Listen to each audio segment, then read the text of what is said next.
Welcome to SV channel. బ్రెజిల్‌లోని Atlantic ఫారెస్ట్‌లో నిర్వహించిన తాజా అధ్యయనం ఆందోళనకరమైన అంశాన్ని వెలుగులోకి తెచ్చింది. అడవులు తగ్గిపోవడం, జీవ వైవిధ్యం నశించడం వల్ల దోమల ఆహారపు అలవాట్లు మారుతున్నాయని తేల్చింది. ఇదివరకు జంతువులు, పక్షులు వంటి వివిధ జీవుల రక్తాన్ని పీల్చిన దోమలు ఇప్పుడు ఏకంగా మనుషుల రక్తానికే మొగ్గు చూపుతున్నాయని పేర్కొంది. ప్రపంచంలోనే అత్యంత ముఖ్యమైన జీవ వైవిధ్య కేంద్రాలలో అట్లాంటిక్ ఫారెస్ట్ ఒకటి. ఇది బ్రెజిల్ అట్లాంటిక్ తీర ప్రాంతాల వెంట విస్తరించి ఉంది.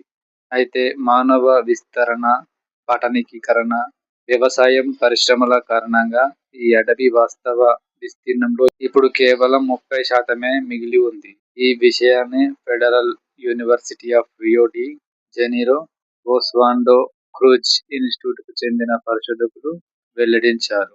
ఈ క్రమంలో దోమల వల్ల కలిగే వ్యాధులు మరింత వేగంగా వ్యాపించే ప్రమాదం ఉందని పరిశోధకులు హెచ్చరించారు. ఎస్వి ఛానల్ లైక్ చేయండి, షేర్ చేయండి, సబ్స్క్రైబ్ చేయండి.